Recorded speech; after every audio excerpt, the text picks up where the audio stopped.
नमस्कार दोस्तों, मैं राकेश एक बार फिर हाजिर हूँ आपके लिए बाजार पर आएगा एक नया एपिसोड। बाजार हम लोग चर्चा करते हैं ग्लोबल मार्केट की, ग्लोबल इवेंट्स की चर्चा करते हैं, हम लोग गोल्ड सिल्वर की चर्चा करते हैं, हम लोग क्रूड और डॉलर की, और इन सब का भारतीय बाजार पर क्या असर रहा और क्या असर अगले हफ्ते हो सकता है उसकी। और इन सब के साथ में हम लोग चर्चा करते हैं उन स्टॉक्स की भी जहां आप ट्रेड करके अगले वीक में पैसे कमा सकते हैं। हम लोग चर्चा करते हैं बैंक निफ्टी और निफ्टी की लेवल्स की, जहां आप इंट्राडे या पोजिशनल ट्रेड लेके आप ट्रेड कर सकते हैं। लेकिन इसके पहले कि हम लोग आगे बढ़े, मैं आपको बता देना चाहता हूं कि मैं सेबी रजिस्टर्ड एनालिस्ट या एक्सपर्ट नहीं हूं, और ये जो इन्फॉर्मेशन मैं आपके लिए लेकर आ रहा हूं ये केवल एक एजुकेशनल पर्पज से है, और इस इंफॉर्मेशन को यूज करने करके एक ट्रेड लेने से पहले आप अपने फाइनेंशियल एडवाइजर से जरूर सलाह लें, क्योंकि आपके होने वाले किसी भी नुकसान या फायदे के लिए मैं जिम्मेदार नहीं हूं। तो आगे बढ़ते हैं एक और रिक्वेस्ट के साथ में कि अभी अगर आपको ये इन्फॉर्मेशन पसंद आती है, ये जानकारी मैं आपके लिए लेकर आता हूँ, आपको पसंद आती है तो कृपया वीडियो को लाइक कीजिए, दोस्तों के साथ शेयर कीजिए, और इसको अगर आपने चैनल को सब्सक्राइब नहीं किया तो सब्सक्राइब कीजिए। तो चलो आगे बढ़ते हैं और अपने मेन विषय पर आते हैं। तो पिछले हफ्ते में हम लोग ने दो मेजर एक इवेंट देखे। एक था जॉब डेटा जो अमेरिका में आया, और जो जो बता रहा है कि वहाँ अभी एम्प्लॉयमेंट में काफ़ी बढ़ोतरी हुई है। जो एक्सपेक्टेशन था उससे करीब करीब दुगनी एम्प्लॉयमेंट के रिकॉर्ड्स जो मतलब रिपोर्ट्स हमारे पास आए हैं। करीब करीब 5,80,000 के नए जॉब्स वहाँ क्रिएट हुए हैं। और दूसरा जो डेटा है वो हमारा है, जहाँ रिजर्व बैंक ने 0.50% से इंटरेस्ट रेट बढ़ा है। इन दोनों की हम लोग चर्चा करेंगे और देखेंगे इसका असर क्या होगा। देखिए, बेसिकली इंटरेस्ट रेट सब जगह पूरे दुनिया में इसलिए बढ़ाए जा रहे हैं ताकि लोगों को ये लगता है कि जो महंगाई अभी बढ़ गई है उस पर हम लोग कंट्रोल कर सकें, क्योंकि महंगाई बढ़ती है डिमांड से, और डिमांड की वजह से जो महंगाई बढ़ रही है उसको अगर कंट्रोल करना है तो डिमांड को कम करना पड़ेगा। डिमांड कब कंट्रोल होगी? जब लोगों के पास में से थोड़ा पैसा कम होगा। और इंटरेस्ट रेट बढ़ाने से जिन लोगों के जे मतलब पैसा है, जिन लोगों ने लोन लिया है वो अपना लोन कम करेंगे, वो अपनी लिक्विडिटी कम करेंगे, और इससे महंगाई थोड़ी सी कम होगी। ये एक जनरल कॉन्सेप्ट होता है इंटरेस्ट रेट बढ़ाने का। तो हमने देखा कि फेड ने भी 0.75% से इंटरेस्ट रेट बढ़ाया, हमने भी 0.5% से इंटरेस्ट रेट बढ़ाया। और इसका असर क्या होगा? अभी इमीडिएट असर तो हम लोग ये देख रहे हैं कि इसका अभी ऐसा कोई असर इमीडिएट दिख नहीं रहा है। हाँ, इस डर से कि ऐसा होने से मंदी आ सकती है, इसके वजह से ज़रूर एक कमोडिटीज़ की जैसे मेटल्स वगैरह की प्राइस कम हुई है, कुछ लोगों की प्राइस कम हुई है, और ये हम इसको कुछ दिनों से देख रहे हैं कि इसका असर डेफिनेटली अगले आंकड़ों में हमको देखने को मिलेगा। लेकिन असल में जो असर हमको देखने को मिलेगा वो होगा शायद 1 क्वार्टर 2 क्वार्टर बाद, क्योंकि जो इंटरेस्ट रेट बढ़ रहे हैं इससे कंपनियों ने जो कर्जा लिया है, जो कंपनियां कर्जा ले रही है या जिन लोगों पे कर्जा आ रहा है उनके अपने प्रॉफिट्स पे ज़रूर इसका असर पड़ेगा, उनकी प्राइसिंग पे फ़र्क पड़ेगा। वो अपने ये अगर वो ये जो खर्चा उनका ऊपर बढ़ने वाला है, लोन इंटरेस्ट का जो बोझ उनके ऊपर बढ़ने वाला है, या तो वो उसको पास ऑन करेंगे कस्टमर पे, तो कस्टमर को चीज़ महंगी मिलेगी तो प्राइसेस और बढ़ेंगी, या फिर उनको कस्टमर को पास ऑन ना करके उनको अपने प्रॉफिट्स में से ये बोझ उठाना पड़ेगा, और उस केस में उनके प्रॉफिट्स पे फर्क पड़ेगा, और वो प्रॉफिट्स कम होंगे, और इस साइड से कंपनी की ग्रोथ धीरे धीरे कम हो सकती है। और ये हमको अभी 1 क्वार्टर या 2 क्वार्टर के बाद देखने को मिलेगा। तो डेफिनेटली ये असर आएगा, लेकिन ये धीरे धीरे आएगा, और तब हमको असल में मंदी है या नहीं है, आने वाली है नहीं आने वाली, सॉफ्ट लैंडिंग होगी या ग्रोथ में थोड़ी बहुत कमी आएगी, या ग्रोथ में बहुत भारी कमी आएगी, ये हमको अभी 1 या 2 क्वार्टर रुकना पड़ेगा, उसके बाद ही मालूम पड़ेगा। तो अभी इंटरेस्ट रेट बढ़ने का असर हमको अभी थोड़ा सा लेट मालूम पड़ेगा, लेकिन एम्प्लॉयमेंट बढ़ रहा है, ये अभी इमीडिएट की खबर है। ये बता रहा है कि ग्रोथ में कोई कमी नहीं है, ग्रोथ बढ़ रही है, और ग्रोथ में अगर बढ़ रही है तो महंगाई भी बढ़ते रहेगी, और इस वजह से इंटरेस्ट रेट अभी और बढ़ेंगे। तो अभी गवर्नमेंट अभी हो सकता है कि फेड अपने अगले इसमें एक बार और 0.75% इंटरेस्ट रेट बढ़ा है, और उसको इंडिया, हो सकता है भारतीय बाजार भी उसको फॉलो करें और भारतीय रिजर्व बैंक भी उसको फॉलो करे, और एक 50.5% की इंटरेस्ट रेट एक बार और हमको 2 महीने बाद बढ़ते हुए दिखाई दी। तो ये होगा असर। अब इन सब का असर जो होगा वो थोड़ा धीरे धीरे होगा। अब हम लोग एक बहुत लंबी छलांग लगा के नीचे से बहुत एक ऊपर आ गए हैं, तो कहीं कहीं ऐसा लगता है कि एक बॉटम फॉर्म हो गया है। ओके, एक बॉटम फॉर्म हो गया है, और यहाँ से अब बहुत बहुत बड़ी गिरावट अब बहुत जल्दी नहीं आएगी। ओके, जब अगले क्वार्टर वगैरह में जब हमको दिखने लगेगा कि असर, तो हो सकता है वापस गिरावट आए, लेकिन अभी जब जो है कि बहुत मतलब गिरावट इमीडिएट नहीं आने वाली है, ऐसा मुझे लग रहा है। तो अगर नहीं आएगी तो क्या ऊपर जाएंगे? डेफिनेटली ऊपर भी हम लोग बहुत जल्दी नहीं जा रहे हैं, तो ऊपर का भी जो ग्रोथ मतलब मार्केट को जाने का जो स्पीड है वो कम ही रहेगा। जो हमको बढ़ना था काफ़ी हम लोग बढ़ चुके। यहाँ एक ठहराव आएगा, प्राइस कुछ दिन तक अभी साइडवेज रहेंगी, और उस साइडवेज मोमेंट में हम उसके बाद में नीचे आते हैं या ऊपर जाते हैं, वो हमको धीरे धीरे 1-1.5 महीना तो हो सकता है कि पूरा ये अगस्त मंथ या सितंबर मंथ हम लोग एक साइडवेज मोमेंट में ट्रेड करते हुए हम मतलब दिख सकते हैं। तो इस मार्केट में अभी जो ट्रेंड है, क्या है, मार्केट कहाँ जाएगा, कौन से लेवल्स पे हमको बाय करना चाहिए, ये सारा चीज़ हम चार्ट पे देखते हैं। और चार्ट हमको क्या बता रहे हैं, हम लोग देखेंगे कि हमको क्या करना चाहिए। तो देखो, देखते हैं चार्ट क्या कह रहे हैं। तो दोस्तों देखते हैं चार्ट क्या कह रहे हैं, और चार्ट हम लोग शुरुआत करते हैं हमेशा डाउ जोन्स से, ताकि हमको ये पता चले कि ग्लोबल मार्केट में क्या हो रहा है। तो डाउ जोन्स, जैसे कि कहा था मैंने लास्ट टाइम, कि अभी एक अप ट्रेंड में है, लेकिन ये अप ट्रेंड क्योंकि इसने ये पीछे का एक लेवल्स तोड़ दिए, तो अब हम इस जोन में हैं, और ये जोन अभी फिलहाल ऐसे ही रहने वाला। ये भी मैंने कहा था कि ये जोन इतने जल्दी नहीं टूटेगा। तो अभी हम को अगर ये देखना है कि ग्लोबल मार्केट सिचुएशन अगर बुलिश हो रही है, तो उसके लिए ये ज़रूरी है कि डाउ जोन्स 33,360 का लेवल तोड़े और उसके ऊपर बंद होना शुरू करें।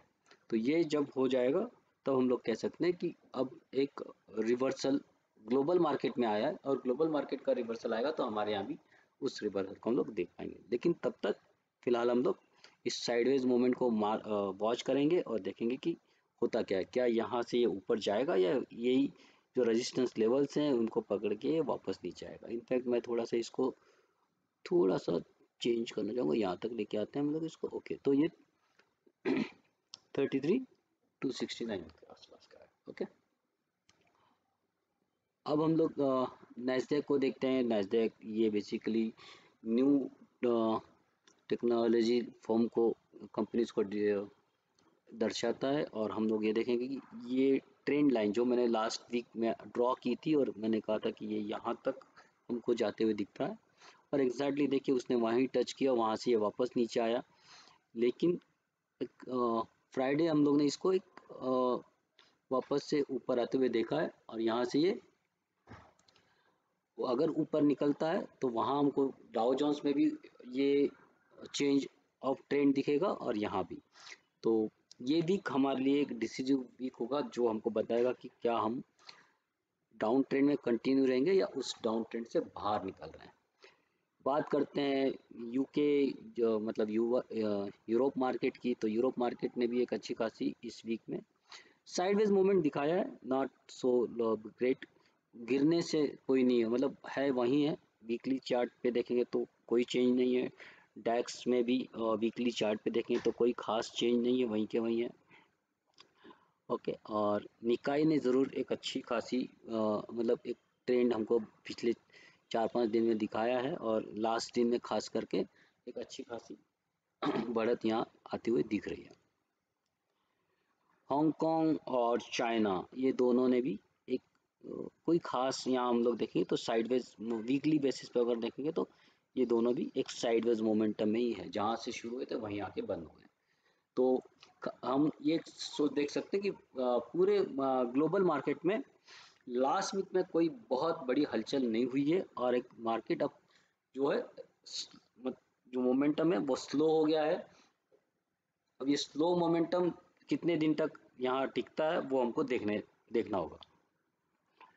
यूएसडी आईएनआर को अगर हम लोग देखेंगे तो यहाँ से उसने एक गिरावट दिखाई थी और अब वापस से एक उसने वापस एक बढ़त हासिल की है, वापस एक बहुत बढ़त भी आई थी और ये एक ट्रेंड में अब ट्रेड करना शुरू करेगा। जो उठापटक होनी थी वो एक तरह से ख़त्म हो चुकी है और ये यहाँ हमको ये दिखाई देगा कि ये एक रेंज बाउंड अब हो सकता है। तो रेंज जो होगी हम इसको देखेंगे कि अब हमको देखिए ये जो कल का हाई कल का लो है उसके कल का हाई और कल का जो लो है यही हमारे लिए ट्रेडिंग रेंज से बाहर निकलने की रेंज होगी। तो इसके बीच में जनरली हमको कुछ करना नहीं है। ऊपर साइड से निकलेंगे तो पहला टारगेट हमारा ये होगा और दूसरा टारगेट हमारा होगा ये। तो इन 79.35 के ऊपर हम लोग बाय करेंगे 79.82 और 80.23 ये हमारे टारगेट्स होंगे ऊपर साइड के। नीचे साइड में हम लोग शॉर्ट करेंगे 78.96 के नीचे और टारगेट होगा हमारा एक फिलहाल 78.4 का। तो इस टारगेट्स के लिए हम लोग ट्रेड करेंगे। तो यहाँ से हमको बाय करना है ऊपर की ओर एक और ये दूसरा, ये दो लेवल्स होंगे हमारे। नीचे की ओर के लिए मैं एक ही लेवल दे रहा हूँ फिलहाल। मुझे नहीं लगता कि अब हम लोग इस रेंज से इमीडिएट बहुत जल्दी बाहर निकल रहे हैं। बात करेंगे अब इसके आगे हम लोग क्रूड की।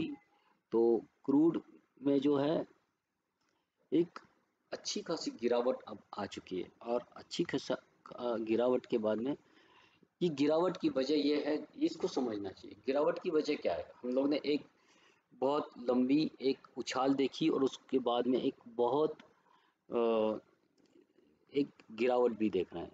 तो इस गिरावट को हम लोग कैसे देखेंगे?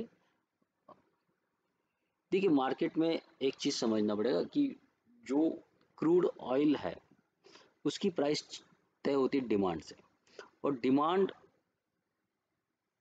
अब जो है जो हाईएस्ट डिमांड यहाँ दिख रही थी हमको, वो जो हम लोग ने हाईएस्ट लेवल देखे वो इस वजह से थे क्योंकि ये सप्लाई को अफेक्ट हो रहा था। रशिया यूक्रेन के वॉर और बहुत सारी जो कंडीशंस थी उसके वजह से ये सप्लाई में एक रुकावट पैदा हो रही थी जो डिमांड को पूरी नहीं करने की वजह हो सकती थी। पर अब चूंकि अब दुनिया में एक मंदी की जो आशंका आने की हो रही है और अमेरिका में भी हम लोग ने देखा कि धीरे धीरे अनएम्प्लॉयमेंट के भी आंकड़े जो आए वो थोड़े निगेटिव हैं और इस वजह से एक जो आशंका है कि मंदी आ सकती है उस मंदी की आशंका को देखते हुए ये लगता है कि क्रूड ऑयल की डिमांड कम हो सकती है और क्रूड ऑयल की डिमांड अगर कम होती है तो ये इंडिकेशन है कि इस प्राइस कम हो सकती है। लेकिन अब हम लोग जहाँ खड़े हैं वहाँ से और कम होगी अब ये कहना मुश्किल। देखिए अभी हम लोग एग्जैक्ट सपोर्ट पे खड़े हैं यहाँ, ओके। और सपोर्ट के नीचे अब हम लोग इसके नीचे, अब ये जो लेवल है इसके नीचे हम लोग शॉर्ट में रहेंगे। इसके ऊपर मतलब मैं एक ही रेंज एक ही लेवल बता रहा हूँ, इसके नीचे शॉर्ट रहना है। और फिलहाल के लिए इस वीक के लिए मेरा इस वीक का अगर नीचे का अगर टारगेट हो सकता है तो वो हो सकता है 6639 का। तो यहाँ से भी 400 पॉइंट के आसपास का एक टारगेट हमको मिल रहा है।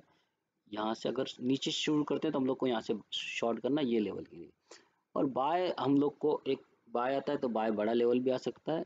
और बाय आने की वजह ये होगी कि क्या जो भी रिक्वायरमेंट है अगर कम है या ज़्यादा है, तो अगर वो कम या ज़्यादा है तो अगर कुछ भी न्यूज़ आती है और वो लगता है कि सप्लाई साइड अफेक्ट कर सकता है तो ये एक लेवल होगी जो हमको बताएगी कि हमको बाय साइड में रहना चाहिए। तो फिलहाल इनफैक्ट मैं बताऊंगा कि ये जो लेवल है एक मेरी फिलहाल ये लेवल एक रहेगी और इसको ब्रेक होता है तो फिर इस लेवल को हम लोग बाय करेंगे, इस लेवल तक के लिए रहेंगे। तो पहला जो लेवल है वो है 7574 का, दूसरा लेवल है 80865 का अप साइड। नीचे साइड में मेरी जो लेवल है वो 6639 ये लेवल है इस वीक के लिए। तो ये मेरी रेंज होगी, ओके। तो ये मेरी रेंज यहाँ तक के लिए है।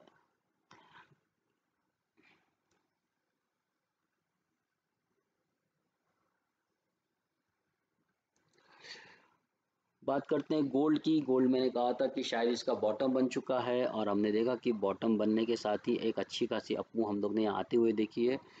अब ये जो अपमूव आई है इसको हम लोग को ट्रेड करना है, तो हम लोग को फिलहाल के लिए अब ये देखेंगे कि क्या ये अपमूव कंटिन्यूस रहती है या ये गिरती। तो सिंपल है, हम लोग इन कल के लेवल्स को एज अ न्यूट्रल जोन मान के इसके ऊपर हम लोग बाय करेंगे और टारगेट होगा हमारा, फर्स्ट टारगेट होगा हमारा इमीडिएट, जो हमारा हाई बना था वो था 53,600 का।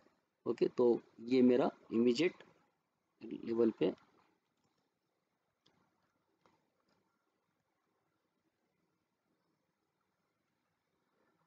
सॉरी, तो ये लेवल्स होगी मेरी बाय की टारगेट की इस वीक के लिए इमीडिएट।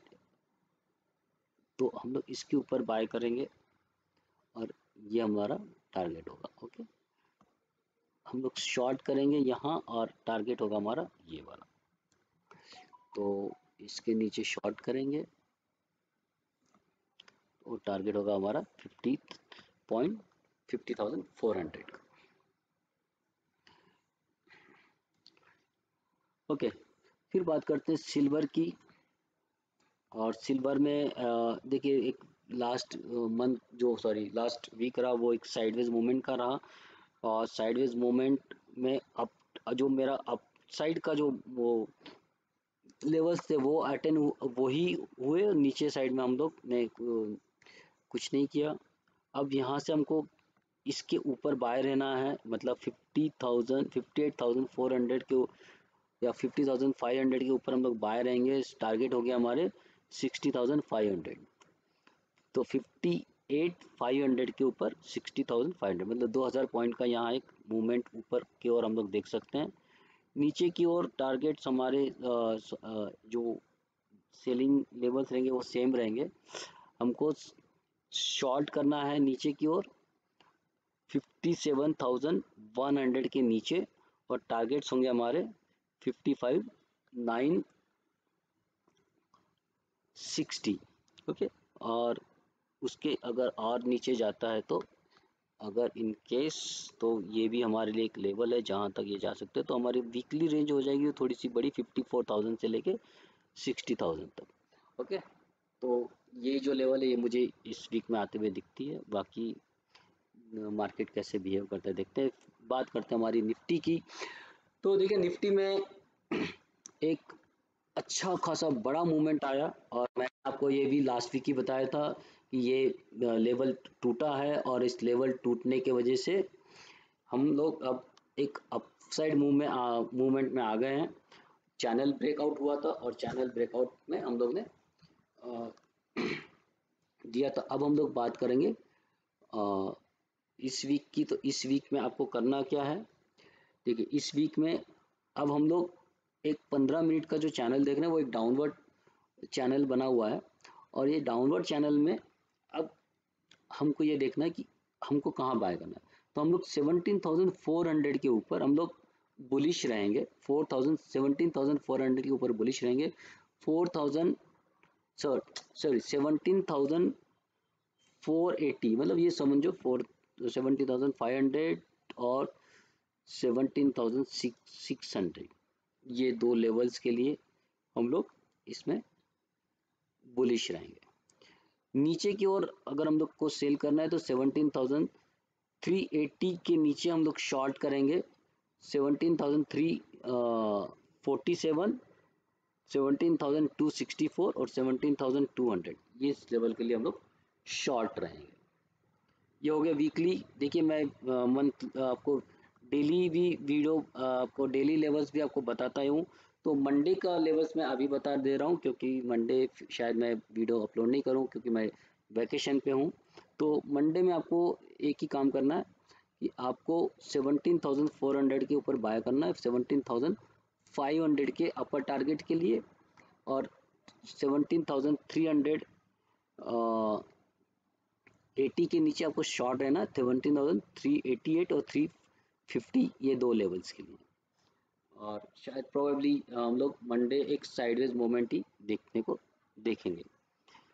बैंक निफ्टी की बात करते हैं तो बैंक निफ्टी में आपको इस वीक में 37,000 या इनफैक्ट 38,000 के ऊपर बाय रहना है। 38,235 देखिए मैंने ये लेवल दिए थे ना एग्जैक्ट उसको मतलब इस बार फॉलो हुआ है।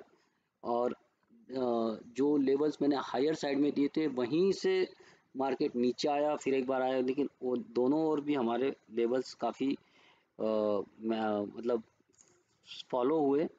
इस बार हम लोग जो करेंगे 38,000 के ऊपर 38,235, और इनके यहाँ से भी और थोड़ा ऊपर निकलते हैं तो 38,500 ये हमारे इमीडिएट रेजिस्टेंस, इमीडिएट लेवल्स होंगे। ओके, तो फिलहाल के लिए मैं ये लेवल्स आपको दूंगा इस वीक के लिए। 38,235 और 38,500 ये हमारे लेवल्स होंगे। नीचे की ओर 37,800 के नीचे शॉर्ट करेंगे, 37,650 और 37,250 ये लेवल्स के लिए। बीच में एक और लेवल से हमारी ये वाली जो है 37,500 तो 37,650, 37,500, 37,250 ये लेवल्स के लिए हम लोग शॉर्ट करेंगे।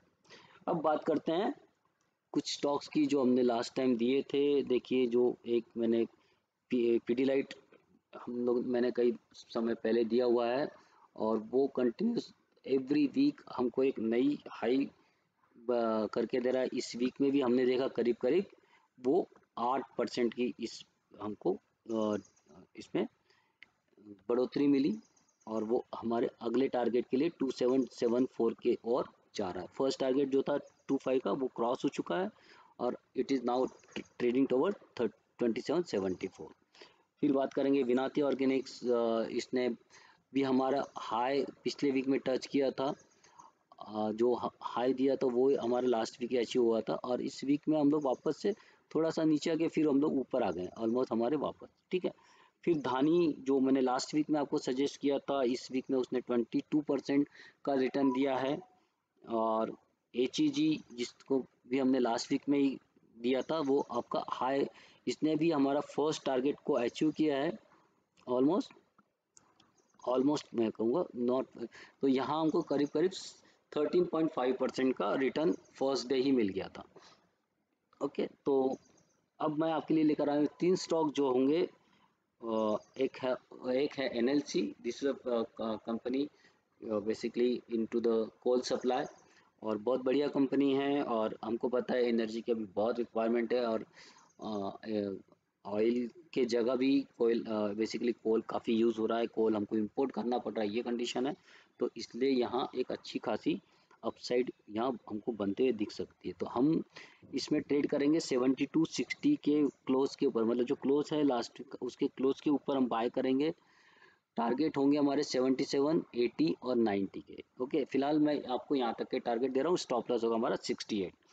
बात करते हैं डालमिया भारत की, जो मैंने ऑलरेडी आपको सजेस्ट किया हुआ था 1100 पे, कितने पे, सॉरी 1300 पे, इसलिए ये आपको सजेस्ट किया था। थर्ड टारगेट मेरा था 1638 का, जो ऑलमोस्ट हम लोग ने यहाँ अचीव कर लिया है। मतलब देखिए 1628 हमारा कल का हाई था, तो वो ये किया, और ये पिछले कुछ दिनों से ये साइडवेज एक कंसोलिडेशन हुआ है। अब यहाँ से ये एक ब्रेकआउट के लिए रेडी है, क्योंकि हम लोग देखेंगे कि यहाँ हम लोग ने एक अच्छी खासी वॉल्यूम बाइंग देखी हुई है। तो ये वॉल्यूम बाइंग आ रही है, और यहाँ से हम जब निकलेंगे तो मेरा ये रहेगा कि आपको अब बाय करना है जो हमारा पिछला टारगेट था उसके ऊपर। अब हम लोग बाय करेंगे तो हमारा बाय होगा 1638 के ऊपर, 1630। तो दोस्तों ये था इस हफ्ते का बाजार पे राय, और इस हफ्ते जो इन्फॉर्मेशन मैं आपके लिए लेकर आया हूँ, उम्मीद है आपको पसंद आई होगी। और आप इन सारे बाजार पे राय के इस एपिसोड से या पिछले इन एपिसोड्स में भी मैं उम्मीद करता हूँ कि आप अच्छा पैसा कमा रहे होंगे, क्योंकि मैं कई बार आपके लिए अच्छे स्टॉक्स लेकर आता हूँ जहाँ आपको कई गुना पैसा बनते हुए दिखता है। और अगर आपको ये उम्मीद आपको ये इन्फॉर्मेशन पसंद आ रही तो प्लीज़ इसको लाइक कीजिए, शेयर कीजिए और चैनल को सब्सक्राइब कीजिए। इसी के साथ में मैं आपकी विदा लेता हूँ। नमस्कार, जय हिंद।